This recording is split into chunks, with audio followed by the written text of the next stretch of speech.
Good evening, members of the Institute of Chartered Accountants and also other participants who are from other parts of the country. Welcome to the seminar, E-Social Enterprises, The Answer by Dr. Baby Sam Samuel. Before we start our session, we would like to request all the participants to keep their mobiles and all other electronic gadgets in silent mode, in mute, for avoid disturbance for the speakers while speaking. And the questions may be asked after the lecture and or may be posted in the chat box, which will be taken and we will ask the questions, whatever way is good. Now over to Ashwini ji, our chairperson, for the welcome speech. Ashwini ji. Thank you, CA Bhavani ji. Thank you very much. Hello, salam alaikum, namaste, and good evening to all the participants. I heard a very interesting concept a few days back. We all talk about adding spice to our lives, right? So this spice is an important element, and I'm sure you will all agree to that. This will make our life interesting, worth living, it will make us happy, and it will elongate our life ultimately. But why am I talking about spice today? So can we add spice to business so that our business will become more profitable and sustainable? It will be a win-win situation, right? Spice in a business scenario. So I heard a very interesting concept and I thought I would like to share it with you all. So spice in a business scenario means society, partners, investors, customers, and employees. Spice, society, partners, investors, customers, and employees. Now we can make sense why Ashwini is talking about spice on a virtual CPE event of CA chapter. So as you will all agree that these all are important elements for any business, and each one of them is important. Maybe some of you may or may not agree to the social angle, and that is why we are here with today's topic. So this concept, recent times, it has been discussed at various, it's a thing which is being discussed now, that whether a company, a business should be purely for profit or whether there should be something more than that, the society angle, the social angle. And that's when we come to this question, that is social enterprise the answer?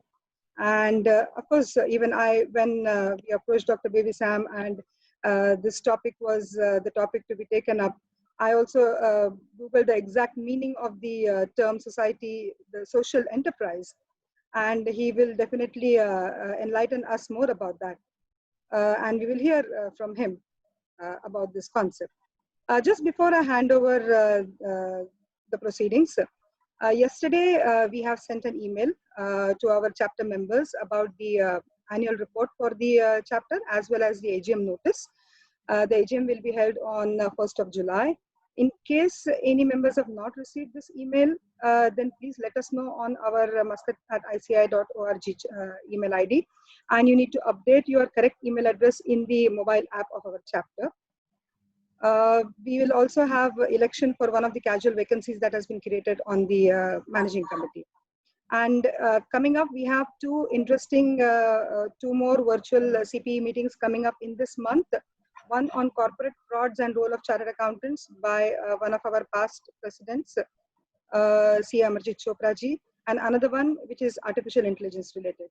So without much further ado, as I spoke about spice in business and whether social enterprises is the answer, I welcome Dr. Baby Sam for this event.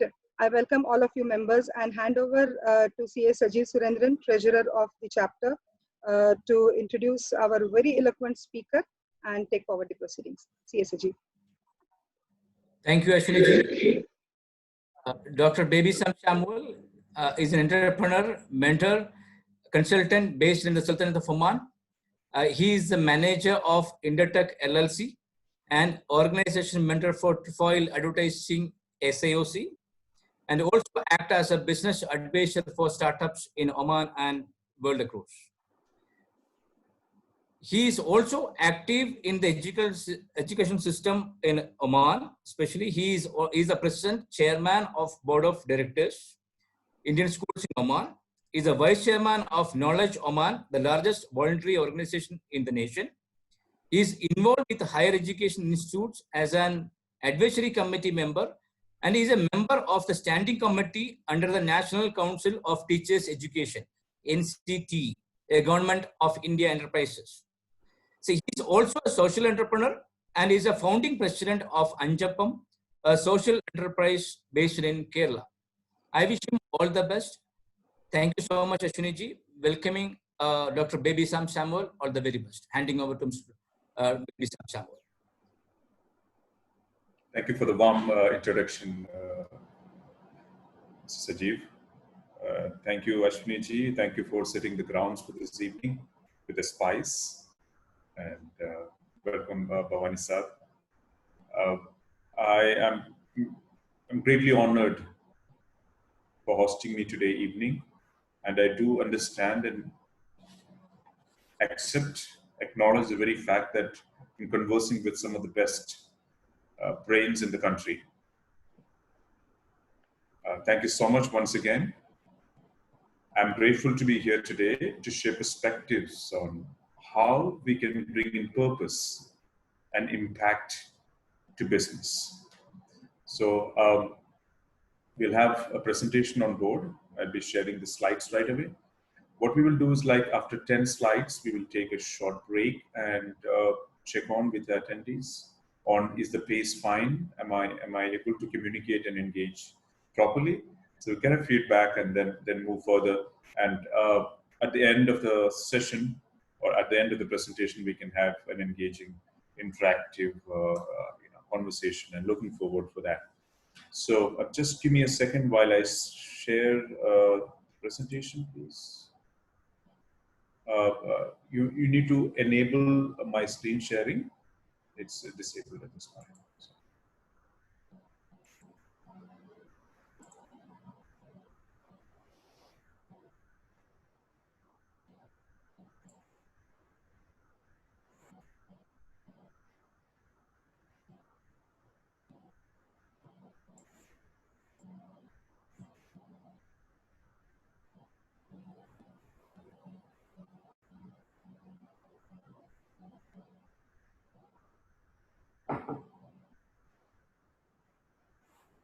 Yeah, I'm able to.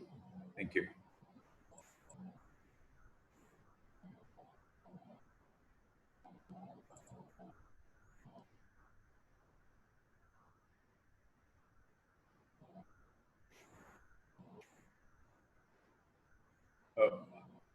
Ashwini ji, can you confirm that is the screen visible? Yes, perfectly visible. Okay. So, as I just mentioned, the topic for the evening is social enterprises the answer? What exactly is the question before us? The fundamental problem is the wicked problems amongst us. When I say wicked problems, the social or cultural problems that are difficult to solve for various reasons.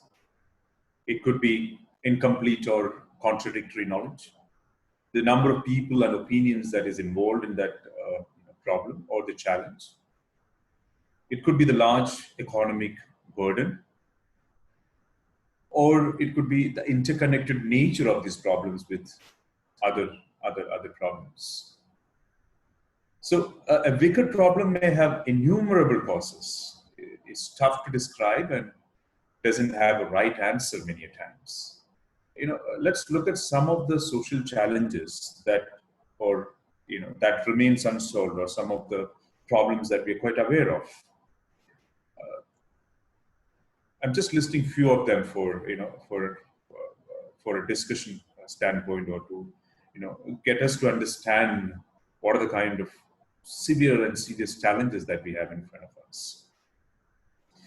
Here we're talking about a world population expected to rise to 9.7 billion in 2050. And as we speak, it is 7.2 billion. So we are talking about, in another 30 years, there will be 2 billion more of us in the planet, as per the UN records or the UN predictions. A report from year 2010, a decade before, showed that the Earth population were already using equivalent to 1.5 planets worth of natural resources already. This is where we stand. And 30 years down the line, you have another 2 billion more people to add upon to this universe, to planet Earth. Another important area of concern is by the year 2050, water shortage could affect 5 billion people. And you are anticipating a 40% global water shortfall. Next 40 years, food supply is equivalent to past 8,000 years, right? Another important thing that we need to look at as a challenge that we have in front of us is by 2050, global emission of greenhouse gases from transportation could grow to about 12 billion tons of carbon dioxide equivalent annually. This is by 2050. As we speak, this is an old statistics. The statistics are going to be different right now, but as we speak, a minimum of 820 million people are hungry globally. In the year 2018, the Global Hunger Index, India ranked 103rd out of 119 qualifying countries. With a score of 31.1, India suffers from a level of hunger that is serious. Just taking an example of India. A very interesting stat is out of 10 people, 1 person is suffering from obesity. So the kind of complexities and kind of challenges that we have in front of us are diverse in nature, right? Now, let's look at the Sustainability Development Goals defined by the UN in the year 2015 and have asked nations across the globe to take this as a serious matter, serious area of concern with immediate priority. And by the year 2030, these are the goals that UN have put across. And these Sustainable Development Goals are also called as global goals, starting from zero hunger, having no poverty, good health, equitable quality education, gender equality. Talking about responsible consumption, affordable clean energy, drinking water and sanitization, sustainable cities and communities, peace and justice. So these are the 17 sustainable goals. I'll come to why we are talking about these goals a little later in the slides that while we progress on. On the screen, you can see the 2025 disruptors. These are the disruptors that have been expected by the year 2025. Disruption, as a definition, as we rightly know, is an innovation that literally uproots and changes how we think, behave, the way we do business, learn, and go about on a daily basis. So disruption is, at once, it is creative, at the same time, it is disruptive. So by the beginning of the year 2020, the major disruptors that we've been talking about, where the technological innovation brought to us by the fourth industrial revolution. You know the kind of gap that we used to have before between every industrial revolution. It used to be centuries, then now it has become, a few decades, and possibly in the days to come, the World Economic Forum has been discussing about the fifth industrial revolution. So that is a kind of pace the globe has been moving on. And the kind of disruptors that the world has been talking about was advanced robotics, autonomous transportation, artificial intelligence, and machine learning, advanced materials, biotechnology, and genomics.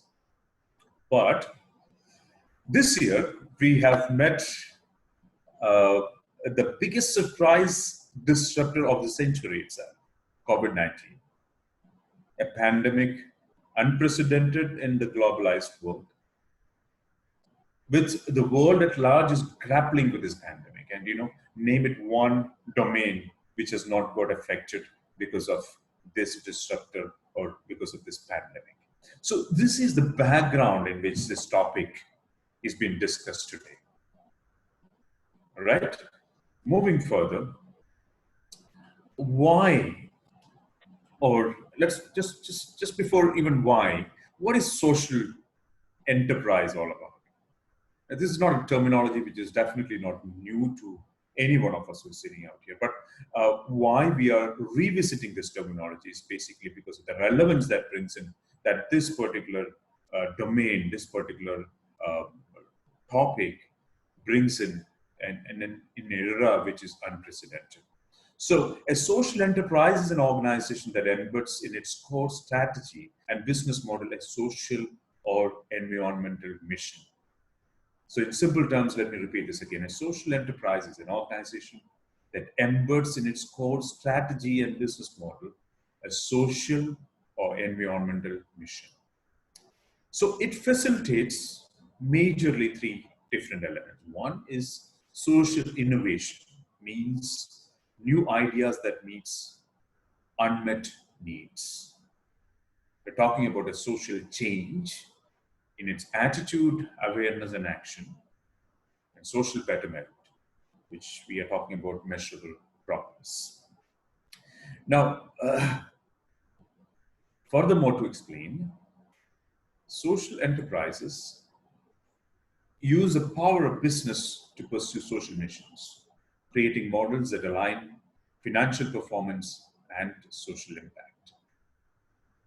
So, social entrepreneurship can be simply defined or furthermore simplified by saying that a social mission combined with business know-how which can create a long-term sustainable impact is where this topic becomes relevant today.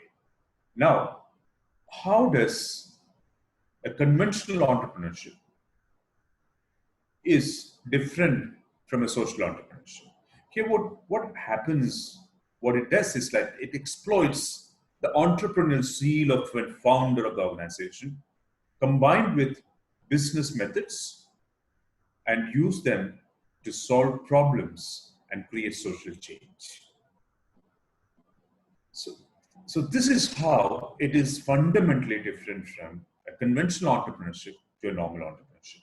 Just taking a short break and trying to find out from the participants, or the panel could help me out on, are we going in with the right direction? Are we going in with the right pace, or do we have different expectation levels so that it's easier for us to to converse further in a more understanding. Yeah. Dr. Reddy-san, I think when you were talking Yes. about the issues which are being faced, the social issues which are being faced, one of our senior members, C. Yashpalji, has asked about, are we talking about the food supply will be sufficient, but the distribution is a problem? So he has... Irrespective of the supply, neither the distribution, but the kind of consumption that we are kind of defining is scary. That itself is. So we will be able to possibly, as far as a logistics standpoint goes in, that could be something which is addressable. But the point here is the whole, the kind of need, kind of consumption that we are talking. Is it responsible or not is the biggest question that we have in this. Yeah, but otherwise, I mean, definitely we can take this as a very interesting topic or a very interesting question by itself. But what we want right now is like in the pace of the presentation, the pace of how we are moving further. Is it good enough? I mean, can we have some? If there is any comments from the participants, really appreciate that. Participants, please feel free to put the comments in the chat box.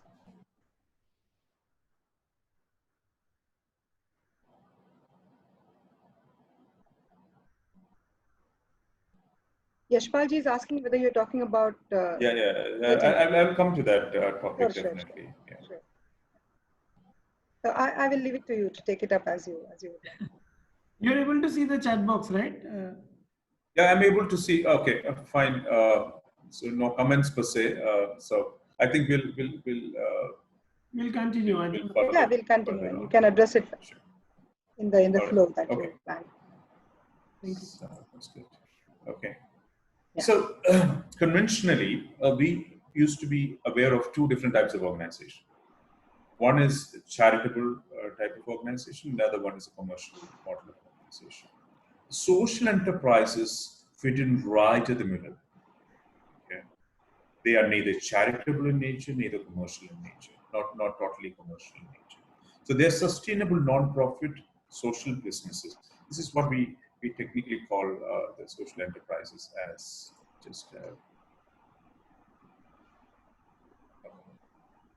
All right. Okay. So the social enterprises basically reinvest profits in people and planet.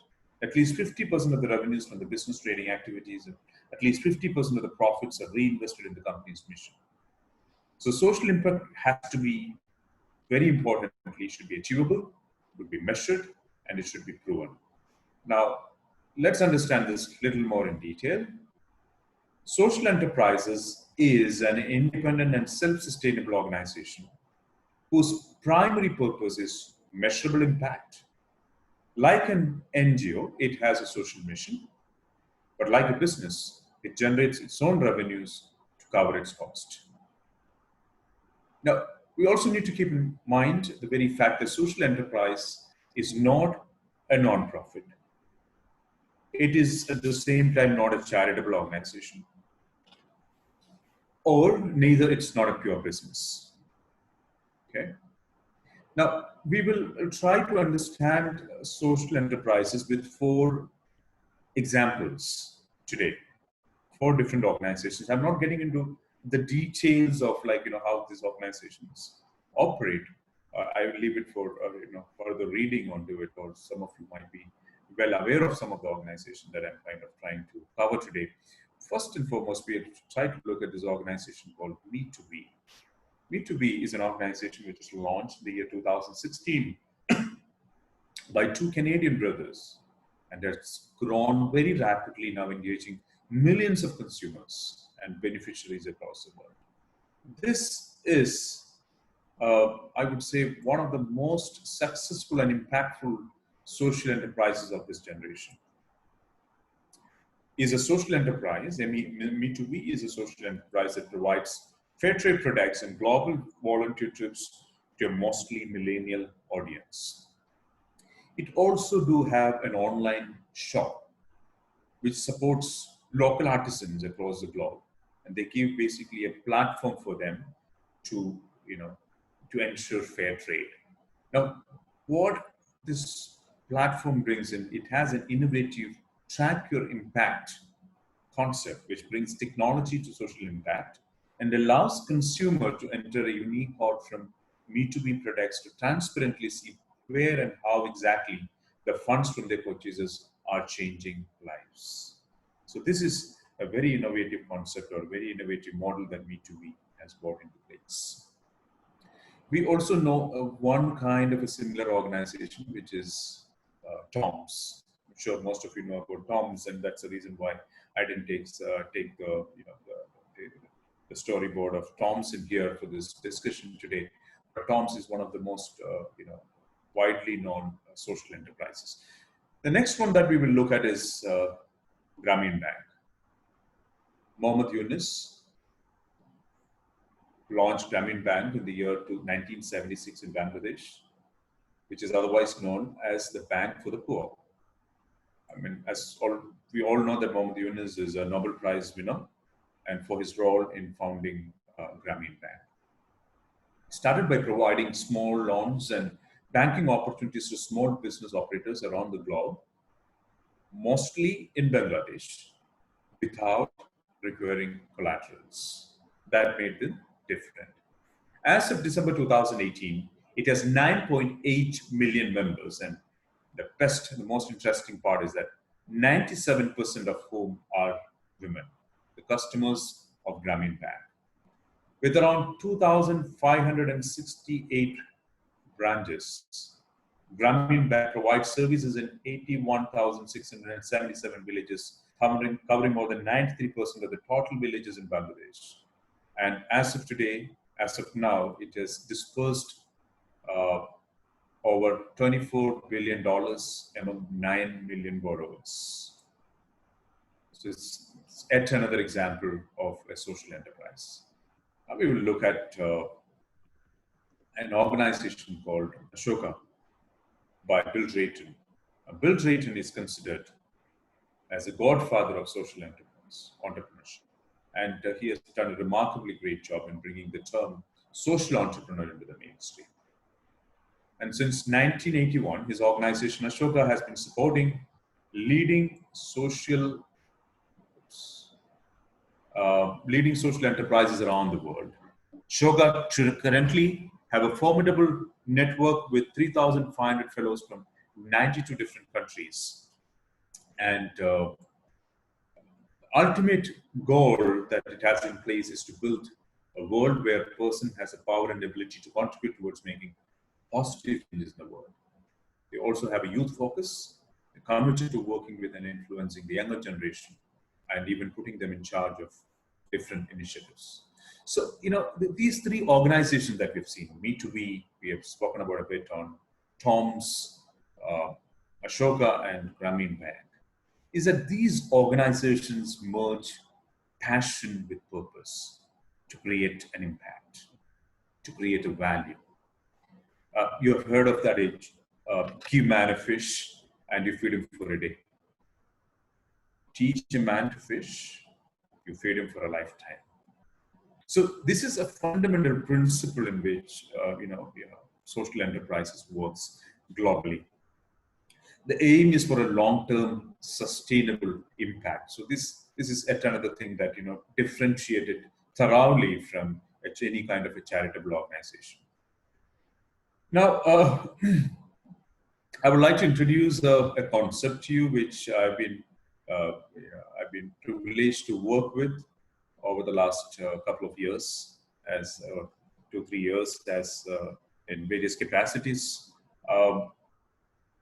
This is an example of how even the simplest of solutions can create impact. We're talking about Anjapam is a chain of economy restaurants. First of which has been opened in a district called Pathanamthitta back in Kerala, southern state of India, year 2016. And in by 2020, we have around 5 outlets in Kerala serving food for mind and body, and we have served more than 350,000 odd people as we speak. Now, what is Anjapam? Anjapam is a social restaurant, a place for and by the community, a place that understands that food is the most primal need of a living being. But that is a fundamental, the driving force of launching this initiative called Anjapam. The concept works like this. By day, Anjapam is an economy restaurant where all are served delicious, wholesome, and healthy food with respect and a truly affordable price. Now, if somebody can't afford to pay even that kind of a price, they need not. But no one would ever leave Anjapam hungry, and that's a singular, right? By evening, Anjapam transforms into a space dedicated for reading and relaxation, promoting peace, fellowship, and a sense of belonging without any discrimination of caste, creed, religion, or anything else that separates us as a community, as humanity. Now, how does it operate?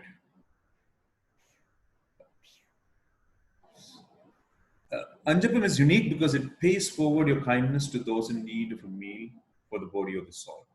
So, the operation model is that to be either pass the pay, what you can model, or pay forward a model where patrons are free to offer what they can and if they can after a meal. Simple. So you have a contribution box that is kept. There is no billing counters. There is nobody to ask you or stop you there.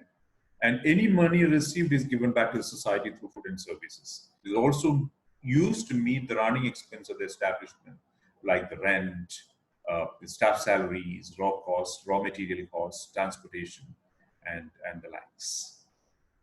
The food, as much as possible, is pesticide and chemical free and comes mostly at the backyards of our patrons. Means that, you know, that the volunteers goes around and, you know, ensure and rather collect vegetables from, you know, from houses around.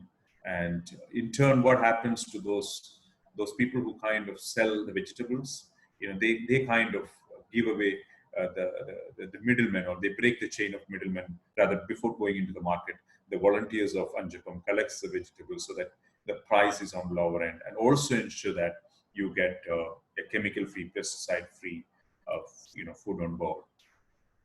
Anjapam offers a well-stocked library and bookshop reading, and learning is promoted as a way of life, right?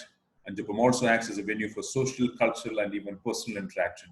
From family gathering, you have senior citizens coming in over there. You have counseling sessions, film and cultural fest. They host a variety of events that promote, you know, fellowship and peace. Past activities we had street plays, Ramayana Parayana, you know, travelogues, meet up with prominent thought leaders and the likes. So these are 4 different organizations as an example that we have looked at as the social enterprise model. Now, the coming slides is like, you know, I initially thought, should I even put across these slides here and the coming 4 slides, because it's as good as like an English teacher teaching debit and credit.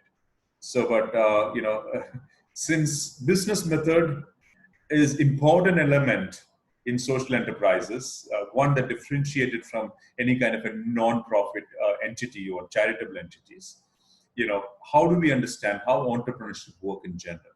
So these are the 3 main elements. As I said, that I'm sure that there is no one who's not aware of this, but it is very important to have these slides here in this presentation because it helps in the flow. 3 elements on entrepreneurship. One is risk taking. Another one is creativity, innovation, and sound management. Now, since it is quite known to all of us, we just will rush through it. What is at risk? Money, time, professional reputation, personal reputation, health and sanity, opportunity, cost. You might agree or disagree with me, but I do not agree to the fact that risky moves is equal to stupid moves. Rather, the successful entrepreneurs are calculated risk takers and no random gamblers. In fact, in my personal experience, my personal opinion, entrepreneurs are some of the most risk-averse people around the world. I mean, as I said, like, as you know, most of you are entrepreneurs and you know, holding some of the most important positions in the organization. I'm sure that you might have you know, a difference of opinion, but we can gladly debate on this. 2 things that when it comes to risk management that we need to keep in mind is, what can I afford to pay to take the next step? Another one is, what am I willing to pay to take the next step? So the process I'm just kind of ignoring, but don't gamble is one of the most you know, simplest elements and one of the major processes that we have. Expect to fail, and the next matters. I will spend a minute onto this particular slide because this term creativity is many a times misunderstood as, you know, it is supposed to be something to be used for artists, musicians, dancers, and you know, it doesn't belong to people like me and you. Or most of us believe that, you know, we are not born creative, or rather we are not creative and stuff. There's something on the chat box. Okay. Okay. Believe me, I strongly believe that all of us are born creative. We only need to find it within ourselves. And innovation is a byproduct when creativity is transformed into a solution, whether it's a product, new service, or a process. All right? And what we need to, these are the kind of tips to implement creativity and innovation into a business space. We need to constantly analyze opportunities and evaluate new possibilities that is in place. Go out and look, to ask, to listen. Keep it simple and keep it focused. Don't diversify, don't try to do too much things at a time, but think big, aim at a market leadership. So what I'm trying to say here is that creativity and innovation need not necessarily be something which is quite cliched or something which needs to be bracketed to artists and people such. So creativity and innovation to be understood from from a business standpoint slightly differently. The last but not the least, the sound management. Robert Katz have identified 3 different types of essential management techniques to be in, management process to be in place. One is technical skills, another one is conceptual skills, and definitely the human and interpersonal skills. When we talk about technical skills, it gives a manager's knowledge and ability to use different techniques to achieve what they want to achieve. It need not necessarily be talk about like, a manager need to fundamentally understand how a machinery operates. That's not where I'm coming from being technical. But technical skills are not necessarily related to just machines, production tools, or equipment such, but also they are skills that will be required to increase sales, design different types of products and services, market the products and services. When it comes to conceptual skills, which is the second one, it presents the knowledge and the ability of the manager to be for more abstract thinking. And of course, the human or interpersonal managerial skills presents a manager's knowledge and ability to work with people around, his manpower, the human skills. All right, back to the social entrepreneurship journey. This is the most important thing. How do we do this? That is one of the questions, one of the points that has been raised. How do we achieve that? The journey of a social entrepreneur should start with identifying a social cause which he believes or he or she believes is very close to his heart, and developing a theory of change. This is the most scientific way of how we move ahead in a social entrepreneurship journey. The theory of change is a process that identifies the root cause of a social issue and explain what and how this social venture can do to address this root cause. So ultimately, as in the slide says, the theory of change describes why the activities of the venture leads to a positive social impact. An example, if a customer's or a consumer's water usage is metered and they have to pay a reasonable price for it, they will consume less water, right? Likewise, if a woman in Africa have access to and control over birth control tools, HIV will be less widespread. If low-income marginalized teenagers have experience in running a business, they will be more successful in their later career. And just some small few examples, but we will get in a little more detail onto this. But let us understand the theory of change. How do we develop it? A, by identifying the target population of intended beneficiaries and access their profile, number one. Needless to say, the second process is to define the intended social or environmental result. Define a clear timeline to this.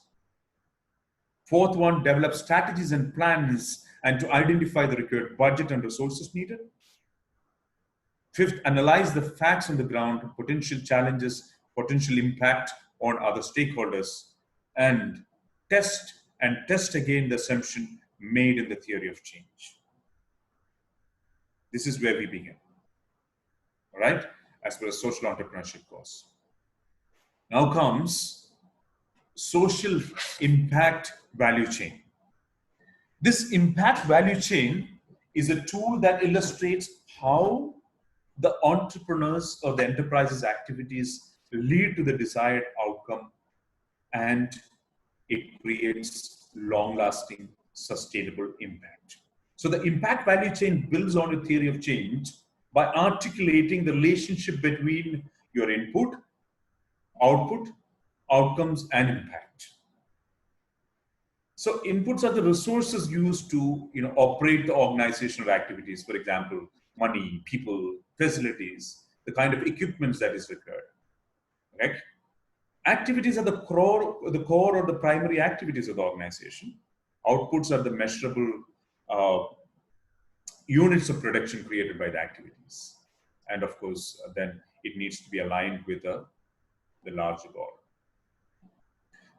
For a foam manufacturer, for example, the outcome could include the reduced emission and water consumption due to the less chemicals being used to produce the foam. Just giving a small example as a social enterprise is concerned. So this is the kind of value chain that it has to basically go through. Next is, this is how you kind of, or rather this is a circle or a journey of a social entrepreneur. First, you choose a social cause and identify its potential solution. Second, like any other enterprise, you develop a sound business model, define your core values, then you map your key stakeholders, develop business plan and test plan feasibility. The most important thing is the sixth point, develop a plan to measure the social impact. So the measurement of the social impact is very important in a social, when you define or when you call your organization as a social enterprise. Many people say that I run a social enterprise, but it becomes a social enterprise just not because it says that, hey, I stand for this particular cause. No, it becomes meaningful when you have a plan to measure the social impact.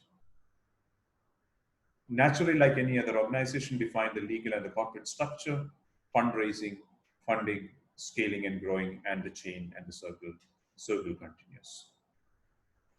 Now, the kind of impact of a social enterprise is that they are able to solve market and governmental shortcomings by serving excluded and vulnerable population. Give you a small example. How can this kind of an impact that has been created? Schwab Foundation 2020 report shows that by supporting 4,000 social innovators, it has impacted 622 million people in 20 years. This is the kind of impact social enterprises can bring into table. Now, for those excusing yourself as pure businessmen and corporate executives with no background of any kind of expertise in social exposures, you can still make an impact through social entrepreneurship. Yes. As you're aware that entrepreneurs are employees who innovate within the existing organization setup. So social entrepreneurs are entrepreneurial employees. Most of you, I think, I don't know whether there are business people out in this group, but most of you, I believe, fall into this category of entrepreneurs, and social entrepreneurs are entrepreneurial employees who develop a profitable new product, service, or business model that creates value for society as well at the same time for the company or the organization that we work for. The key here is balance both the society as well the organization where they belong to. Now, corporate social responsibility is something which we are very familiar about in this part of the world and globally as well. But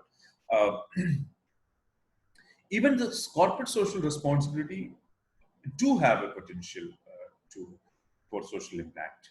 So additionally, with strong CSR, a company can not only feel good about its contribution to the community, but let us look at the other kind of benefits that an organization enjoys, or the bottom line benefits. It can help in reducing the cost and risk, retention of its staff, retention of its talents, competitive advantage, corporate reputation that it has on, and legitimacy that it can create, appeal to investors and consumers, and win-win outcomes. These are the kind of business impact. I'm not kind of going through in detail, but these are the kind of business impact a CSR can bring into table.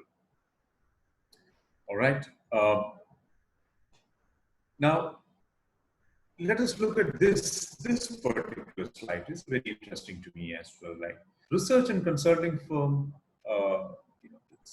after studying the business case for CSR and sustainability, determined that fully integrated CSR into the operations brings enormous advantage to an organization, as compared to situations where CSR programs are being managed separately from the rest of the company's operation.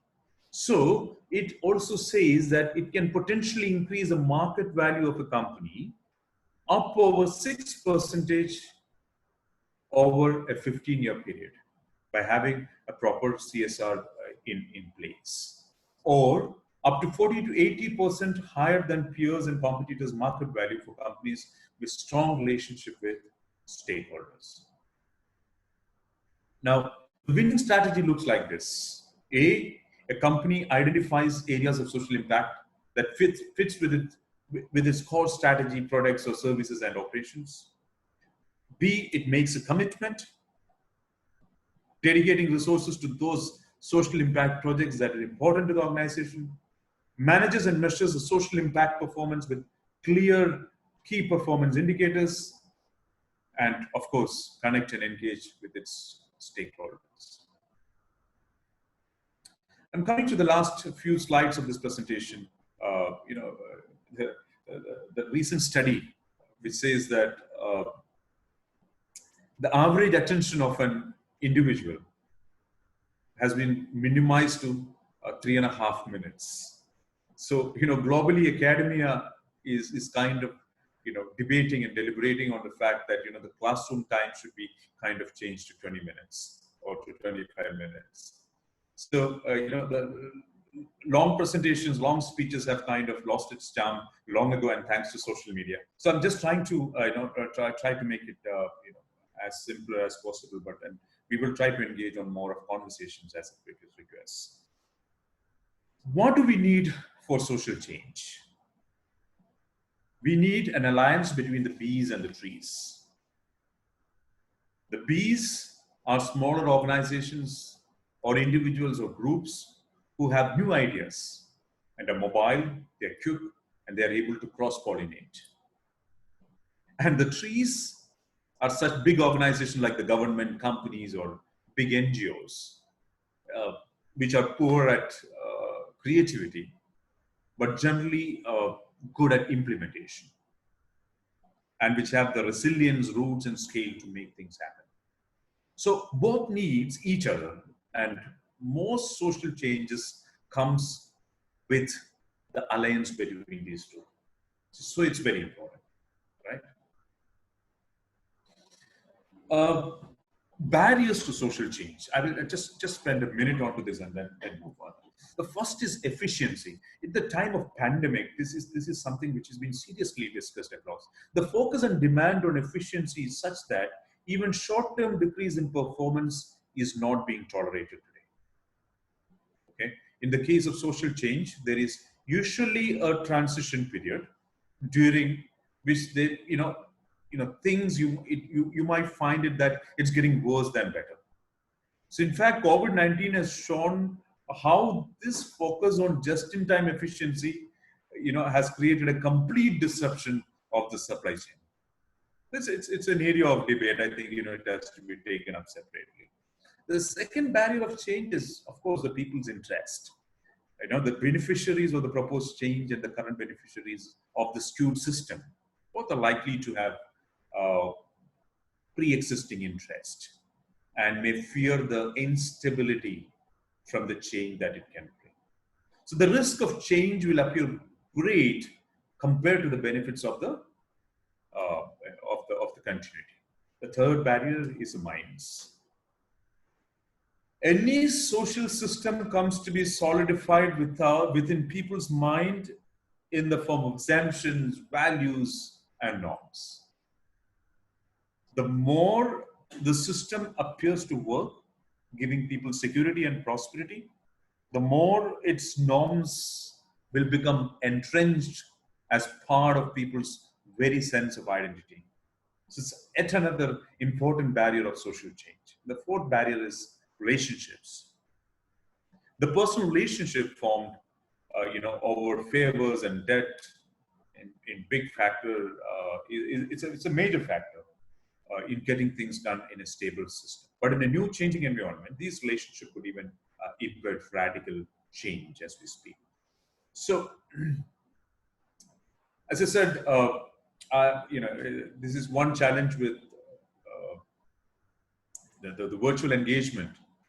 The question is, we'll get a slightly philosophical at this point. I'm not even saying philosophical, but slightly the social element of it. Just a digression from the scientific approach towards social enterprises to the very fundamental question of what is life.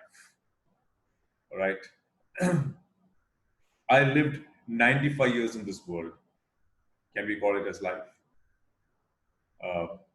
I have a social circle which is amazing, and I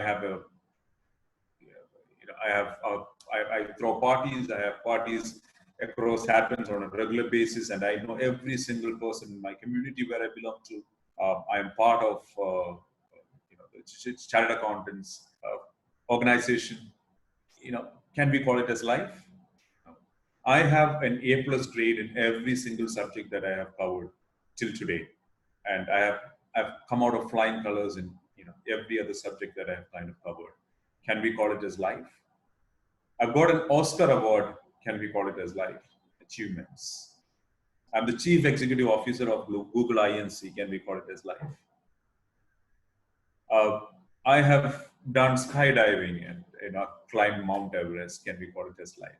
So the fundamental question is, what is life? Is a very, very important question that I'm not trying to take you to an enlightenment platform, or that's not my idea. But we need to, many a times we, this is one of the largest, even in search engines, related questions is the largest searched one globally. Be it an educated community, be it a non-educated community, the fundamental question is like, why am I alive is something which is being asked at some point of time in our lives. I think there is no exemption, between me and you onto this. Everybody knows about Maslow's need hierarchy theory, from a physiological need of breathing, food, drink, and sleep, to safety needs of security of body, health, and employment. Then we need our family. I'm not getting into detail on the Maslow's need hierarchy theory, but I have an interesting fact to state out here. You look at the third layer, which is belongingness and love needs. Many of us, or on a global percentage, 88% of the global population doesn't go beyond this third layer in terms of the so-called lives, the paradigm that we kind of define. So physiological need, your basic needs and safety needs, and once we have our family, friends, and our relationship in place, that's it. The next, yes, once we are attaining all this, then we kind of look at some kind of a recognition. I become somebody in the community. I will be looking at for self-esteem, approvals, and stuff. But the most important thing, self-actualization. The percentage is less than 1%, is because the global population that we have people who have attained self-actualization. That is why we call Steve Jobs as the father of innovation. That is why we look at Mother Teresa. That is why we look at eminent personalities, such. So they were all, none of them, if you look at it, in this chain, whom we study, and who the generation is going to study have been coming from an extraordinary background, whether it is genetical, name to what not. Just look at it. But they had a purpose to achieve in life. So this is one of the best examples, not the best example, when I say, one of the best definitions that I have come across as far as life goes. A life is about becoming more and more what one is, to become everything that one is capable of becoming. In simple terms, we are all meant to be the best we can be. So I ask my children when we have this engagement session with students and teens and youths that, are you the best version of you? You know, the very simple question, am I the best version of me? The life, if we have to say in simple terms, keeping away all the religious, socio-cultural definitions that has been defined over and over by time, it is the most simplest definition that I could put across on the table today is, we are all meant to be the best we can be. And the question that we need to continuously ask is like, am I the best version of me? Now, these are terminologies, or like the middle term that we come across mostly. Like everyone talks about this. You need to have passion. We need to have passion. Find our passion. But I would say that mere passion alone is not enough. Countless research has demonstrated that humans, as individuals, as organizations, we crave for purpose and meaning. It's very important. Passion alone will not survive. So passion is all about I and me, and purpose is all about them and us. So when we create passion with purpose, we create social value. It's very important. That is why Me2B, Grameen Bank, and Ashoka, and mind you, you know what, Toms, none of them are organizations which are just, none of them are on loss. They're all making enough and more profits for them to just not to survive and sustain, but they do pretty good in terms of their books. All right. So why now? Why are we discussing this particular topic now? The pandemic is directly or indirectly disproportionately affecting women, certain races, economic backgrounds, and the like. Systematic inequalities.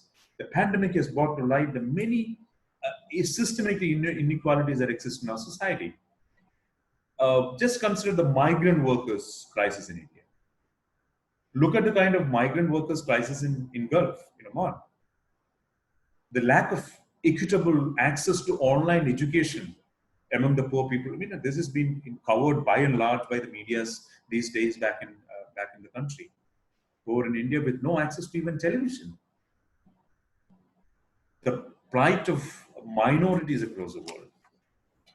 Moreover, as we move away from the state of lockdown to a state of coexistence, the way ahead seems to be not that great. Let's not run away from this reality.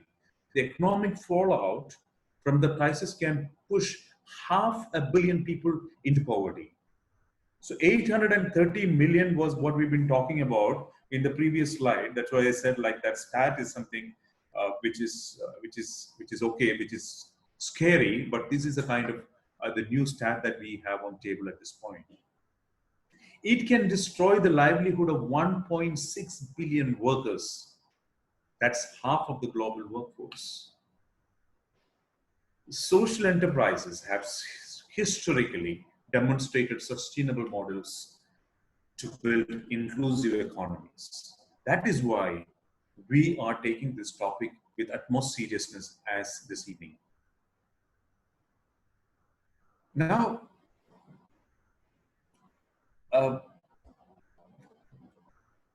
the major focus is where today? When we focus on, when the focus of everyone is on the government, business people, the falling economy, we are forgetting the fundamental very fact that it is the people and the society who ultimately drive the economy. We should not forget this. We have been talking about bigger things, but forwarding this spending capacity. The moment this spending capacity is being challenged, everything has an effect. So if the welfare of more people are improved, so will be the return on business and ultimately the economy. So this is very important that we need to look at. So this is a vicious circle. All right. Now I'm going to talk about somebody here, which is she is not a social entrepreneur, but this particular person is going to answer the very question that why me, how can I alone make this difference? Okay. Greta.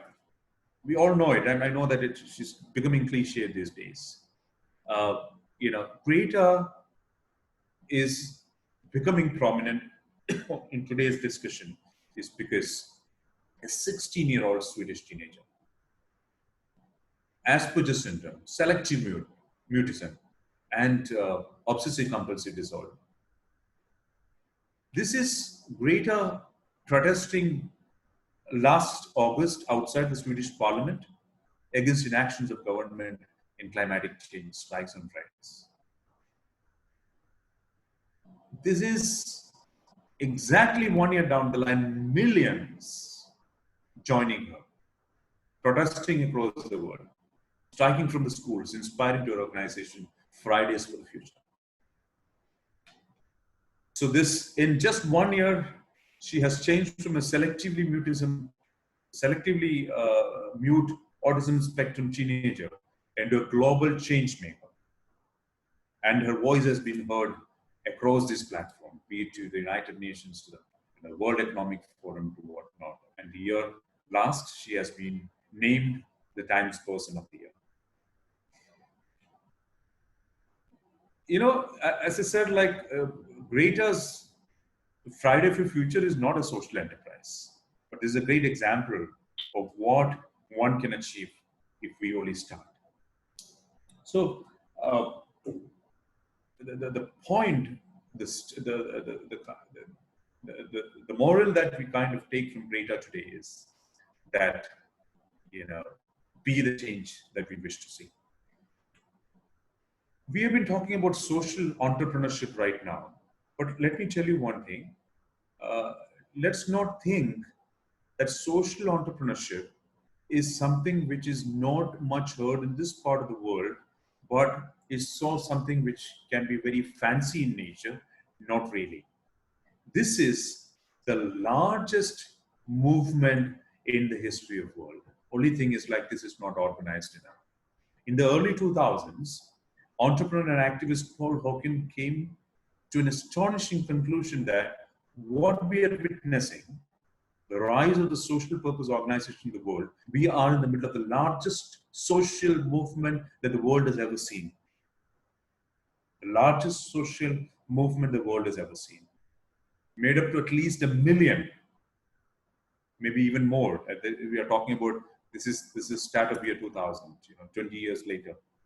More organizations around the world are working to address social and environmental challenges in their own ways. The best time to plant a tree is 20 years ago. The second best time is now. Act now that overcome the new challenges that is ahead of us. Together, uplifting each other, a society and a world. That's from my side today evening as a presentation goes, and over for discussions, please. Over to the panel.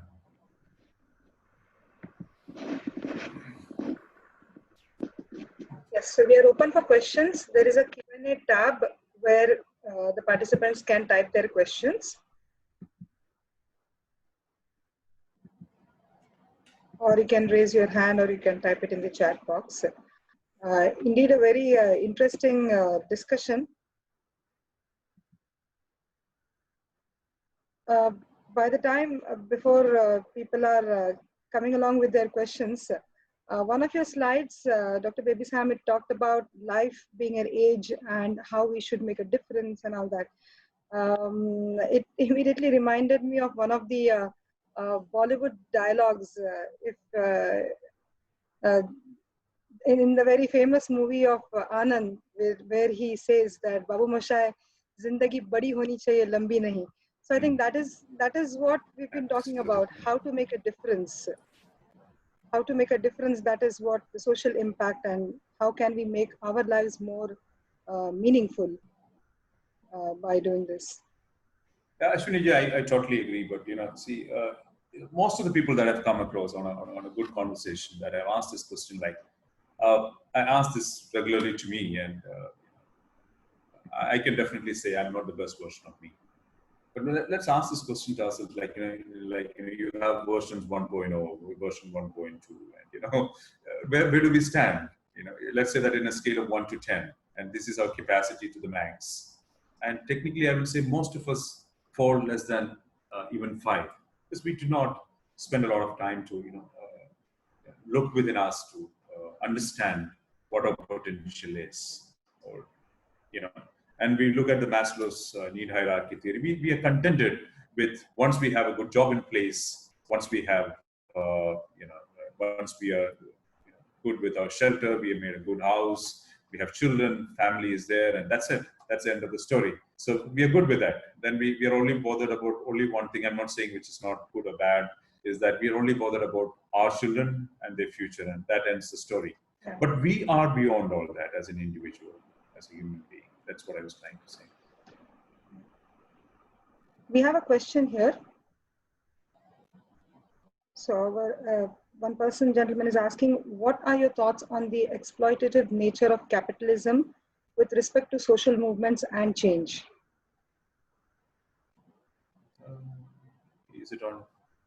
It's in the Q&A tab. Oh, okay. Where can I see that? Okay.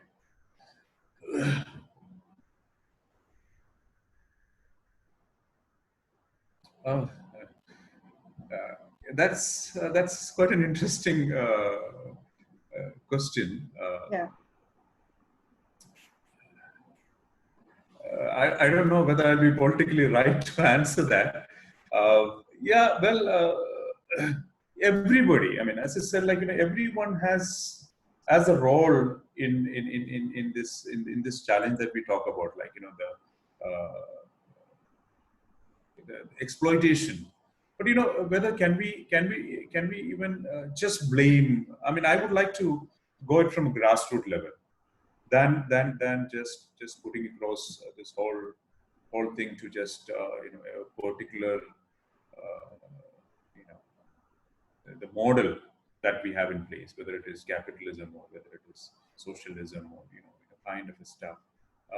What I would say is that from a very fundamental grassroots level, let us look at from an. I mean, we always talk about bigger things in and around, but the kind of challenges that we have in and around us. Example, let's take even look at the most simplest of thing, and I just don't want to take a topic differently.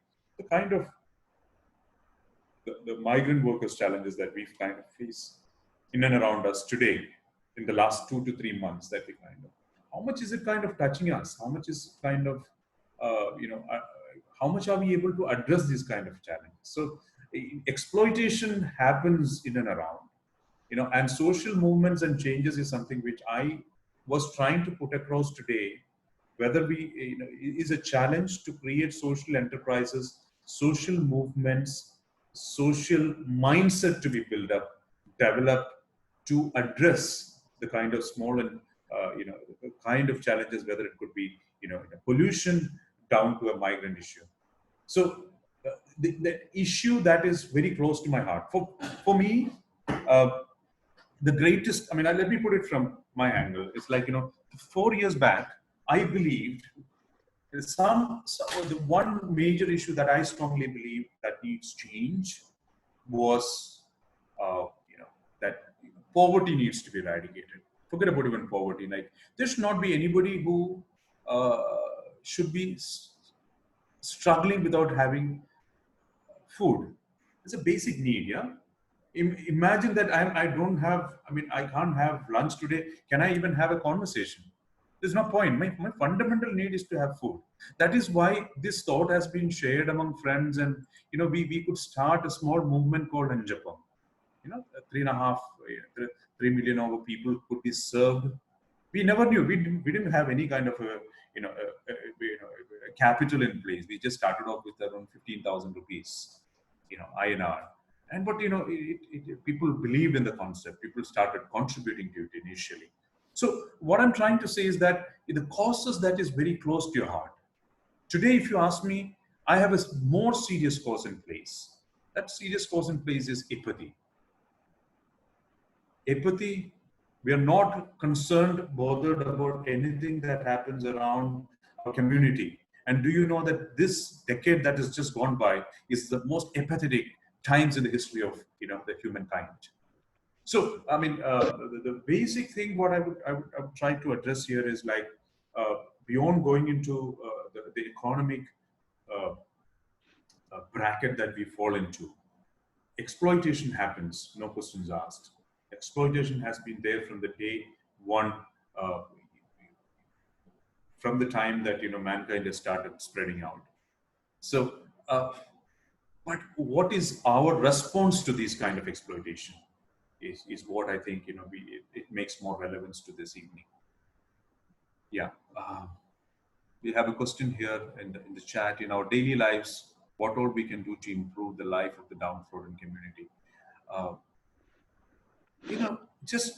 I think just look around.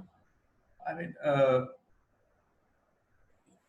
don't be apathetic about it. See, a thing that happens in Syria, you forget about it.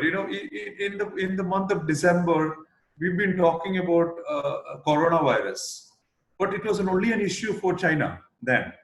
It has impacted us. It has become an area of concern to it the moment it has moved out of China, the moment it has started coming to India, till the time it has come to Oman. It has never been an area of botheration for us. Never been an area of concern for us.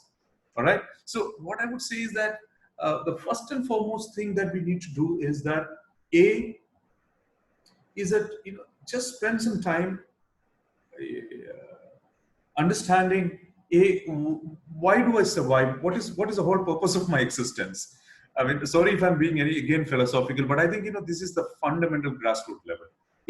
What is the simple purpose of my existence? Second is that look around to see the very basic problems. Let us not start trying to address. I mean, there's nothing wrong about it, but start trying to address the global shortfall of water at this point of time. But I'm sure that many of you know about this gentleman. He's not a social entrepreneur. The gentleman in Mumbai who used to walk around the streets of Mumbai and try to close down the taps, and the kind of water that he has saved over a period of time. It is such a commendable thing that he has done. So let us start very small in understanding, and that understanding happens by just looking around, I would say. That is where we need to understand who I am, what is the whole purpose of my existence, and second is like look around to see the kind of pain that we can see around.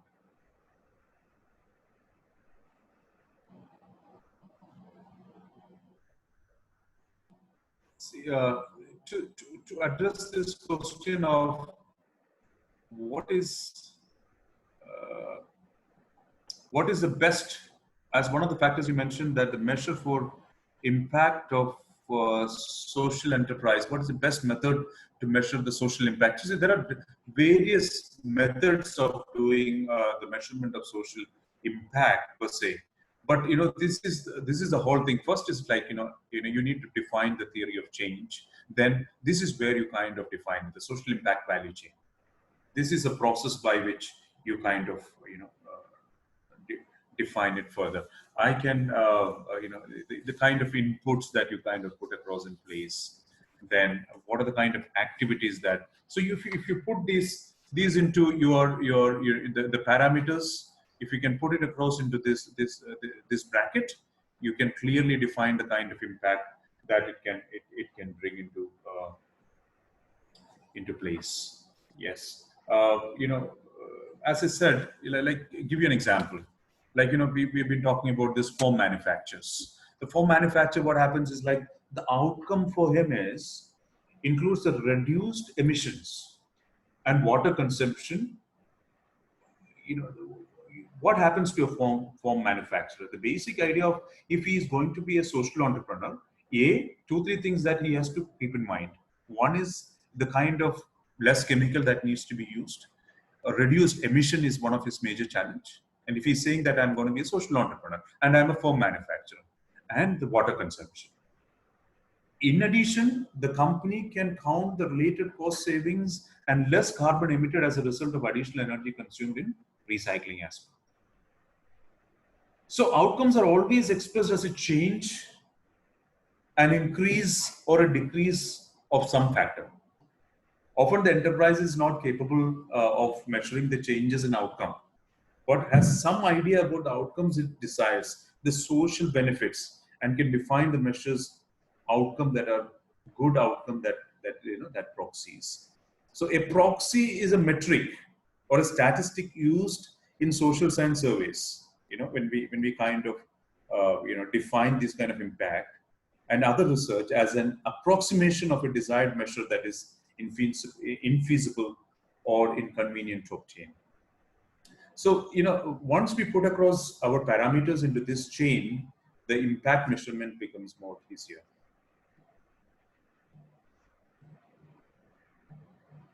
We are mixing up social enterprise with NGO philanthropy. I don't think, definitely Microsoft is not a social enterprise. It has a very strong, CSR element in place. Yes, it's a very, very, very strong, CSR model, which is good. It has its own kind of impact. But I don't, definitely Microsoft doesn't come under a social enterprise for sure.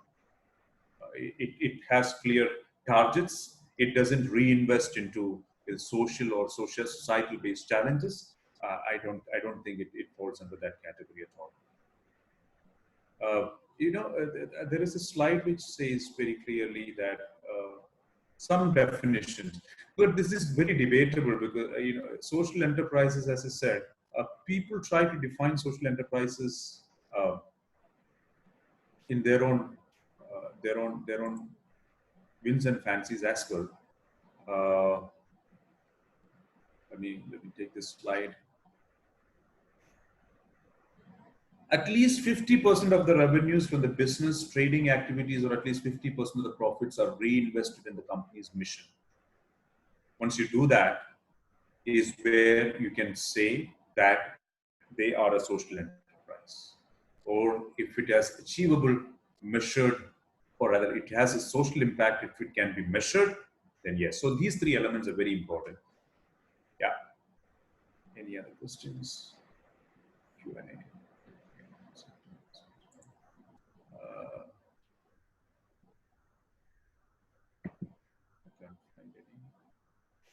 Sometimes some concepts feel very esoteric, or is it really always, whatever be the business enterprise, is it really practically possible to have a social aspect, social angle in it, not just having a CSR element for a tick box approach, but with a genuine cause, genuine willingness to add, to make a social impact? These examples that we have seen are real examples of how it has created an impact in the lives of people. No questions asked at all about it. Tom's, for example, Tom's, the model is such that you buy shoes.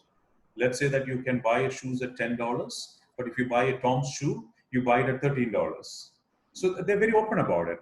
And they say that this $13 out of this $3 or whatever the profits out of it, one shoe goes into to a child who is deprived of shoes in Africa. And they kind of clearly declare the number of shoes that has been sold, number of shoes that has been distributed, supplied to the particular region that they take to support.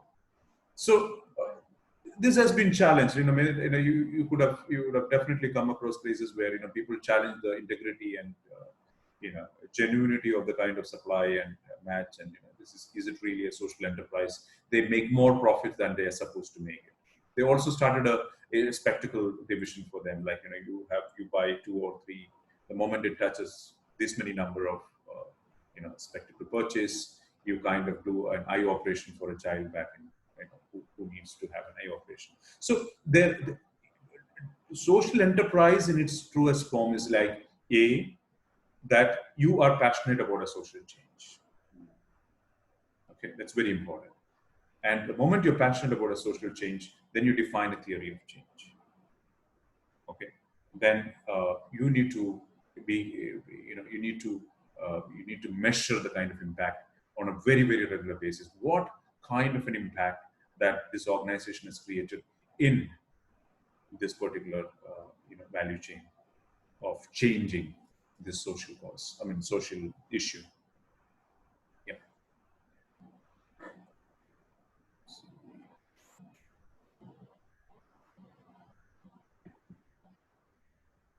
It's dinner time in Mumbai. Thank you, Saab. Thank you for joining me.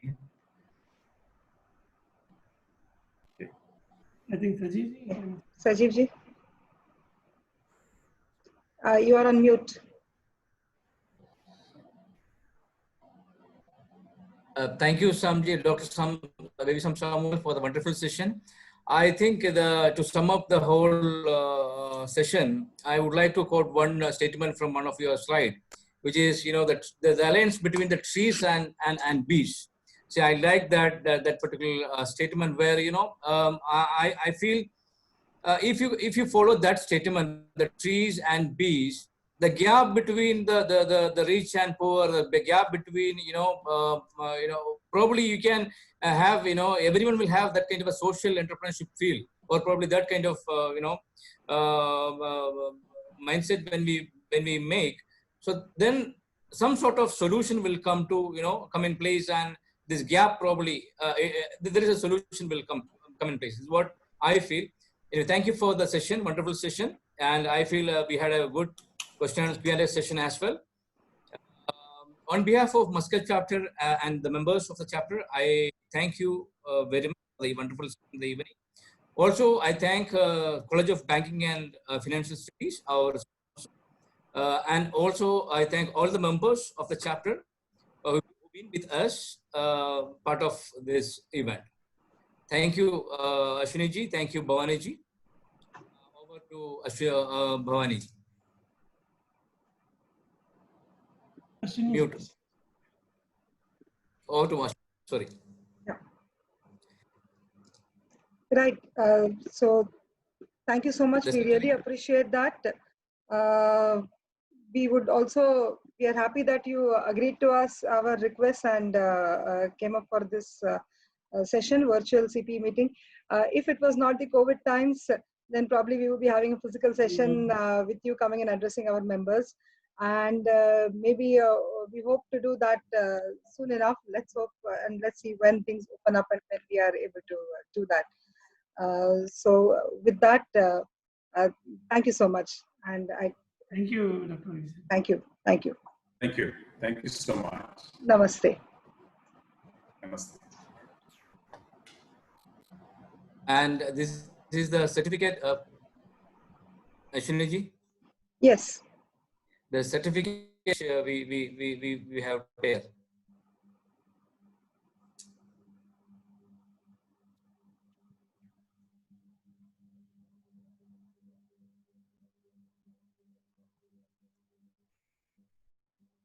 So we'll end up the meeting. Yes. Yes, please.